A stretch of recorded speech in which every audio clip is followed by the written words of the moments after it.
What's going on, everybody? This is Dr. Spectre9781 coming at you with another video. So this is going to be some sort of a blind reaction to Chris Stuckmann's newest video. It is titled, "Why Don't They Make Them Like They Used to?" Now this is referring to a topic of movies, and I like movies. And no, I'm not eating. I do have my retainers in my mouth, so I do apologize for that. So,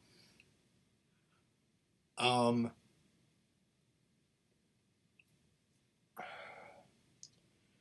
yeah. So basically, this is referring to like movies. They don't make movies like they used to. Which is true, they don't. There is a lot of stuff I will get into when I'm going through this video. I have not watched this video, but if he makes a point that I either agree with or disagree with, I'll go into detail on why I agree with it, okay? But without further ado, let's get this video started, and let me turn the volume down real quick.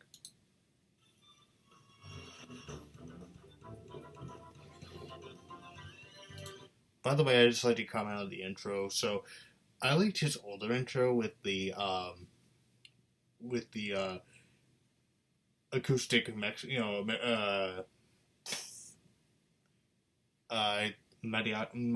guitar playing in the background. The do do do do do do do do do do do. Then the friggin' explosion, So, granted, we could, he's trying to become more professional since he's having his film career, and we're only 6 seconds in, I'm already talking, so, Anyway. What's going on, guys? So if you saw Hey, the Chris. video that I made about films that I like more than I used to, in that video I mentioned that I'd like to talk about something that has been a topic that's been on my mind for a while, and that is why they don't make movies like they used to. That's obviously a very broad way of saying this, but you see that a lot. Why don't they make movies like this anymore? So I'm gonna get into my opinions on that in a moment, but I want to see what he has to say, because, and he's right. That is a very broad statement because there's several reasons why they don't make movies like they used to, and judging by the comments, because I read some of the comments and on this video before going into this video, and judging by the comments, he does bring up the lack of support for indie films, which I will get into. Anyway, let's get into it. Or you look at user reviews of older films, but they're newer reviews that say, oh, they just don't make movies like they used to. Now, I think sometimes this question can carry two different kinds of meaning. There's one where it's a certain kind of film at a certain budget that just isn't really made that much anymore. Which is true. See, the thing is that movie budgets have increased. But due to that, I think the quality of films have lacked. What do I mean by this? You can throw all the special effects in the world at a movie, but if it lacks story, heart, or any lack of any idea, then it's not going to make any money. It's not going to make its money back. It's not going to be successful, and that's why most movies are box office failures now, is because they're just these big budget movies that lack appeal because people think, oh, movies are just special effects, are just special effects, and we can create worlds and stuff of that nature because CGI. Well, CGI is good way to use sparingly. Like, for example, Terminator 2. I know Terminator 2 is a classic example of CGI being used sparingly, but that is a combination of practical and computer generated imagery. For example, did you know they actually did the helicopter crash scene where the scene in Terminator 2 where the freaking helicopter crashes into the freaking semi? Yeah, they actually freaking did that. Yeah. So anyway, um,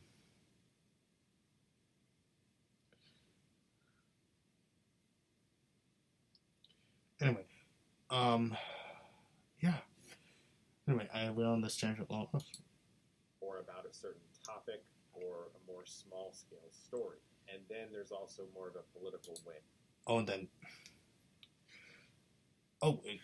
Collateral. I finally watched freaking Collateral. That was a good movie. Collateral's right over there near my freaking movie collection. I got some new stuff. A lot of new stuff, actually. I have a freaking problem. But the most recent movie I got was freaking Blood Simple, which is the first Coen Brothers movie. Because I decided, hey, I want to collect the Coen Brothers filmography, and those are two people I'm going to talk about when I get done with this video. When I get done responding to this video. Of looking at this, like perhaps wanting a more crass, crude comedy to exist when those don't really happen as much anymore because Hollywood doesn't really know what a comedy is anymore. Yeah. The state of comedy is a dying art form. Like, look, there's still good comedies. Like F is for Family. I just watched the last season last night. I finished watching the fourth season. I watched the last season last night. F is for Family is freaking good. First season it's kind of hard to get through because it's just about this unlikable asshole being rude to his family. But in the second, third, fourth, and fifth season, you get into the more psychological side of that, and you actually do get to develop his character. Bill Burr's character, Frank Murphy, and they do take the opportunity to to have commentary on social issues that are still going on today, which I do freaking like because this is supposed to take place in like the 70s or something like that. And so anyway, and the characters do go through a character arc. Anyway, I will talk about F is for Family in another video.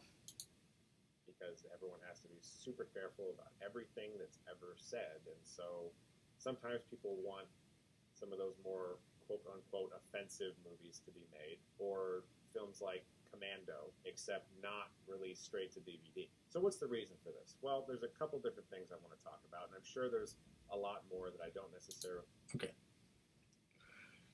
And as far as the political climate goes, I'm not going to get into that. Like, no. You guys would have seen my previous videos, know how I feel about the political climate. And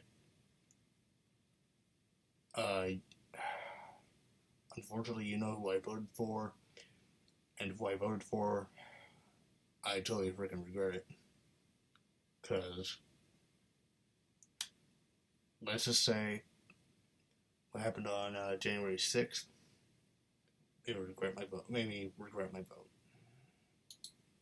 Know about the business that I'll learn in the future, but I have learned a lot over the past couple of years. It's because of a couple of things. Streaming, and what movies we decide to support.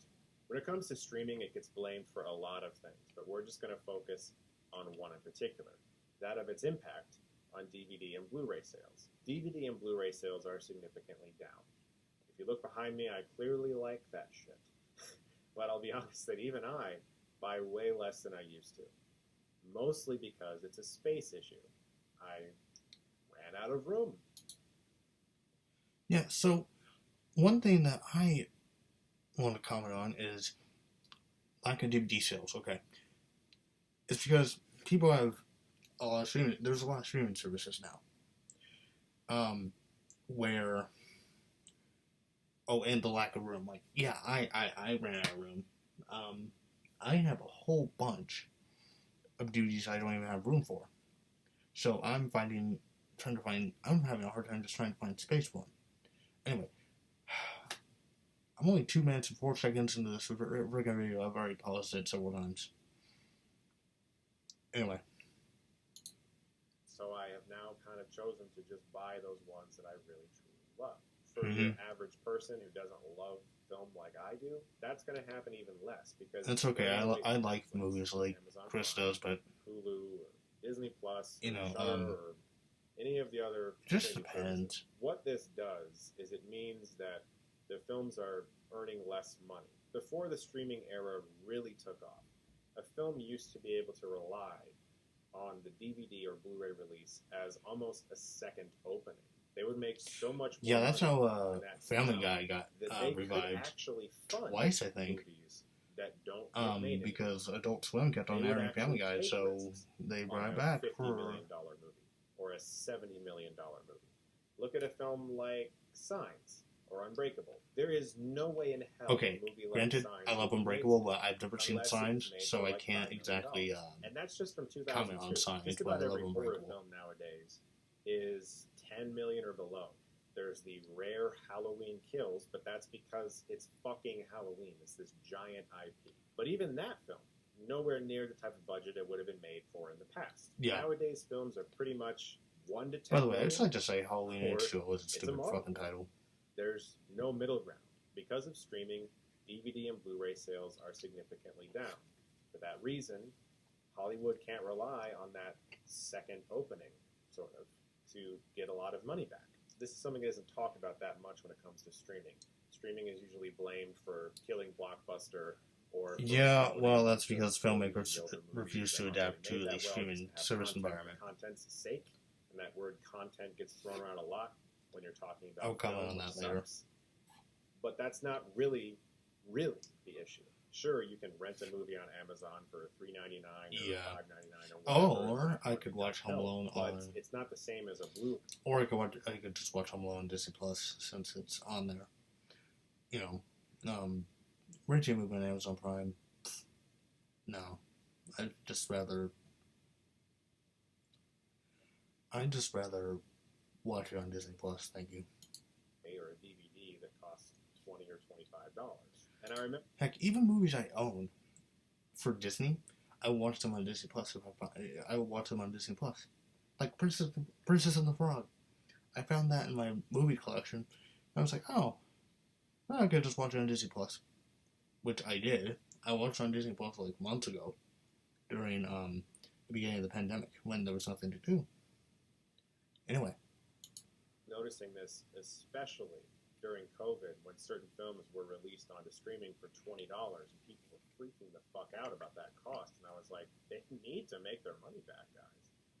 People tend to think about movies as this sort of disposable thing that they can just kind of put on, and they don't really realize that these films have to make their money back, or we will not get films as much anymore, or certain kinds of films, and then those people go online and say, why the fuck aren't we getting movies like we used to? Because you have to support them. You have to actually show up and support them. I'm not even talking about piracy, but yeah, piracy is an issue.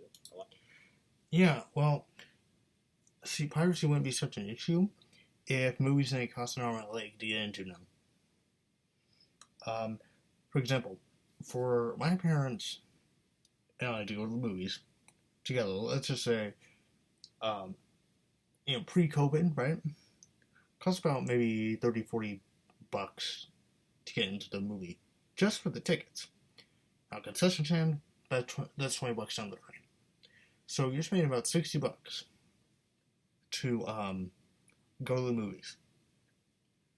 And then you have to deal with the assholes who have stinky feet or are coughing right in their freaking ear, or the people that are way too fucking loud and munching on their freaking popcorn while you're talking during the movie to really enjoy the movie, which at that point you just end up walking out because the experience is horrible. People don't like to talk about it because it's so common, but it is. There's a lot of indie films and indie filmmakers that I have talked to personally who told me that so many people downloaded their movie that... As far as indie films go, indie films are not getting support because barely any people know about them. Literally. like the marketing for example, Chris, Spider-Man: No Way Home is going to be one of the biggest movies of the year, no doubt, because people are going to want to see it. But if you were to look at, like, let's just say The Last Duel, for example, right? It's a Ridley Scott film. The reason why that movie wasn't so successful was because, one, those movies don't make money like they used to anymore. Second off, it came out during the time where James Bond and Dune were competing at the box office. Dune was one of the most anticipated science fiction movies ever, ever. And then, of course, James Bond. It was Daniel Craig's last outing, and of course, people were going to go see that. The Last Duel. Plus, Ridley Scott's films are hit and miss anyway. Sorry to say, but they are. He didn't even break even. All of that has an effect on the types of movies that are made. The other issue is the films that we choose to support. Which films are we really showing up for as a country, as a globe? Which movies are we supporting? And well, right now we're supporting the MCU movies because those are our popcorn movies. Those are the movies that entertain us for 2 hours straight. Like, I didn't go to see Shang-Chi or the Eternals movie mainly because I didn't think Shang-Chi or Eternals was a movie-going experience I wanted to go see. But I watched Shang-Chi on Disney Plus, and I liked it. I can pause it at my own leisure, and whenever I need to go eat, I could just pause it and just go eat. I didn't have to worry about going to the bathroom and missing something important. that's the only real way that Hollywood can hear us. They don't give a shit about your IMDb score. They don't even really care all that much about Rotten Tomatoes. I mean, they do a little bit. They just want to know, is it going to make some money? And for the most part, that's all they look at. So when we don't show up to The Last Duel, we don't get other films like The Last Duel. Look, The Last Duel may have been great. I don't know. I've never seen The Last Duel. But the fact of the matter is that when people see movies of knights going into battle and all that stuff's been done before. The marketing wasn't that great. And like I said, it came out during the time where Dune was was coming out, and James Bond. So you have to take into account that the schedules of these movies that are coming out during that time. But when we show up to Black Widow and Spider-Man and Ghostbusters and all of that, but we're telling Hollywood, people who fund movies, producers, and all. Look, granted, I went and saw Black Widow. It was good. Ghostbusters, good. Good job, Jason Reitman. Good job. Ghostbusters was a very anticipated movie because, one, it got delayed because of COVID, and second off, it's a continuation of a franchise that hadn't had a proper sequel in over 30 years. So it was. I know Dan Aykroyd and Harold Ramis considered Ghostbusters the video game, which is a very fun game, by the way, the third story. Which, yeah, you could say it was the third story. But, as far as films go, this was like the proper third film in that franchise. But Ghostbusters 2 isn't that bad. Isn't as bad as people say it is. And I'll go into detail about that in another video after I watch it. Anyway. those folks is that all we give a shit about is IP. There's a reason why Martin Scorsese took so fucking long to even get financing for The Irishman. Okay. I like Martin Scorsese as a director. I like Quentin Tarantino as a director. I like some Ridley Scott's films. Okay. But the fact of the matter is that gangster movies aren't in now. Like, that's the thing. Gangster movies aren't in now. Like, that's not the trend that we're going with. Superhero movies are. If Martin Scorsese really wanted to make bank, he should have produced Joker, and it still would have been a financial success. Joker was a really good movie. It wasn't even a superhero movie. It was a comic book movie based off of a villain.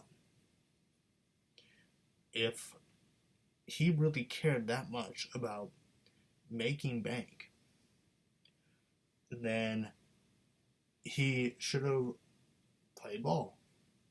That's just my opinion. And him and Quentin Tarantino complaining about the state of Hollywood is something that they created themselves.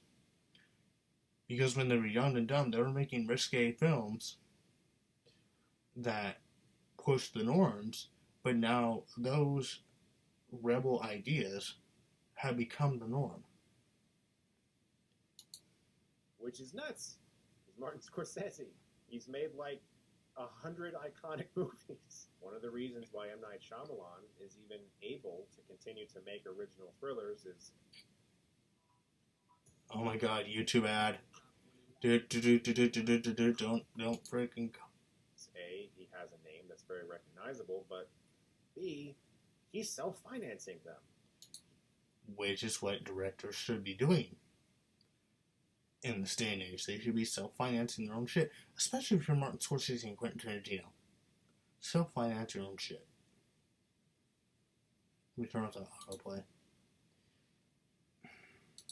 Actually putting his own money into movies like Old and Split and The Visit and Glass. And that's one of the reasons he's able to do it. So what movies are we actually showing up to support? Because Hollywood hears that. If we... Okay, granted. Okay, The Visit was freaking amazing. I had not seen Split, I have not seen Glass. I need to get those movies though. Split and Glass and Unbreakable. I need to get that trilogy. Because Unbreakable was fucking amazing. Go to see whatever Marvel, DC, Star Wars movie in the theater, but we look at a movie like, say, Under the Skin, and we're like, I'll wait till... Well, then we're going to get less Under the Skin. See, I never heard of that movie until you mentioned it, Chris. So, you know, and this isn't an attack towards you, man. I freaking love your content. But, man, this is like a huge problem I have with Hollywood is that they refuse to market indie films. They refuse to market them. So, how are we supposed to know about them? Because nobody knows what the fuck that movie is. Like, I can't tell you how many times I've been in a Zoom with someone who is potentially interested in something I wrote, and they like parts of it, but there's just something that's just not quite accessible for the audience. Most of the time it's because I've never written anything that's for an IP or for a known property. All my... Yeah. Yeah, and I can relate to you on... I can actually relate to him on that because as someone who is an aspiring writer, I can write stuff that is not very accessible to people. Most of my ideas are, most of my ideas are pretty wacky, and I'm even working on this project with a friend where our idea is kind of wacky, but it's also very, it can also be considered accessible. But the idea are kind of outlandish. So, it could catered to an audience. But see, that's the thing, Chris. Your screenplay may not be accessible to a general audience, but in time it will find its audience. It will find that niche. Just look at Star Wars. Look at Star Wars, Star Trek, Doctor Who. That stuff did not become successful overnight. They had their backlashes, but Star Wars found its audience. Star Trek found its audience. Doctor Who found its audience. Everything finds its audience in some freaking way. And I'm sure that, people hated Taxi Driver when it first came out. Another Martin Scorsese film because it pushed so many social norms. But it found its audience. It is original. And it's really fucking hard to sell that. Extremely hard to sell that. I got this close, I got this close, I'm going to say, last year to fully financing a $5 million movie with a really, really big company. And then there was just this one little thing, and it just didn't track well with the types of movies that were making money. And it ruined the whole thing. I'm sorry to hear that, man. But see, that's the problem with Hollywood, is that they want IPs. They want that. They don't want anything original. And granted,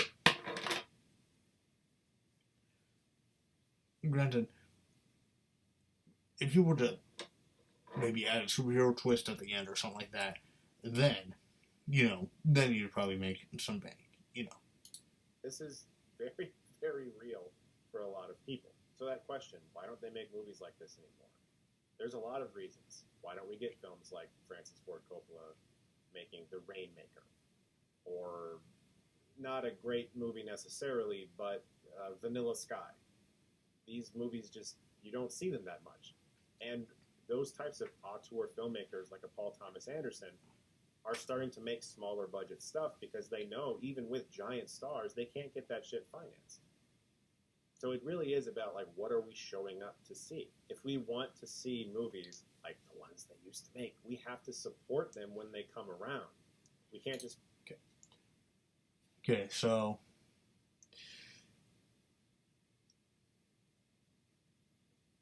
I get that we have to support movies that, that we want. But the problem with why we can't support every movie that comes out, mainly because of finances or something doesn't just attribute to someone's taste. Granted, I tried to watch 2001: Space Odyssey. Didn't like 2001: Space Odyssey. People say that's a great movie. I didn't like it. And it's not that it was, like...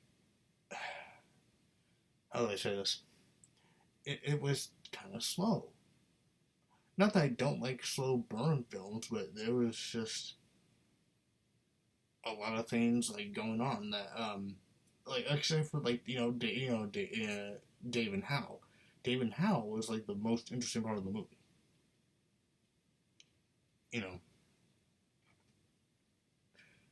Opening scene before they go into space goes on for about, 20 minutes or so. Yeah, we'll wait for streaming, because then that film's not going to get as much money. You have to go to the goddamn theater.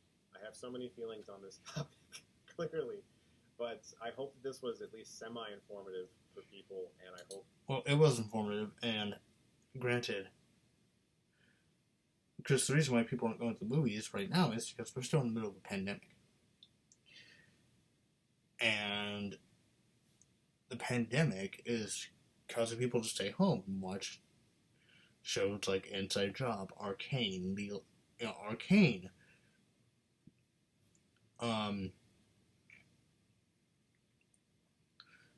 Inside Job, Arcane, F is for Family, JoJo's Bizarre Adventure. It's causing people to want to sit at home and just watch something that they can go back to whenever they want to. Not everyone has the financial stability to go out and see a movie anymore. And that's a sad reality, but it is what it is. In some way, we as a people, I sound like a goddamn politician, can support films that we really want to see that don't really get that support as much. And do me a favor, when The Last Duel comes out, buy it. If The Empty Man ever gets a Blu-ray release, Okay. Last Duel may be good. I will buy it if one of my friends says, "Hey, you need to check this out." You know, it's if one of my friends says, "Hey, this is a good movie," I'll watch it. buy it. Like, I still need to watch Hereditary. Speaking of which, I should probably watch Hereditary tomorrow. That sends a message. That's how we get our voice heard. That's how more movies like that will get made. Guys, thank you so much as always for watching. Look forward to more videos very soon. And if you like this, you can click right here and get Stuckmannized. Okay. So I thought that was a pretty good video. Not gonna lie.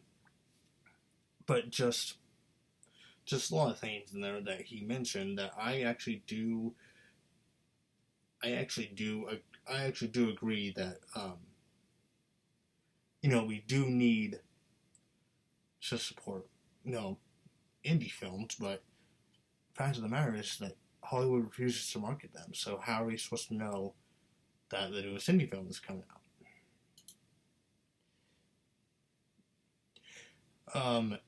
And like I said, I'm not going to get into the political climate, even though I semi-disagree with him on it's not the political climate, which somehow I think it is, but anyway.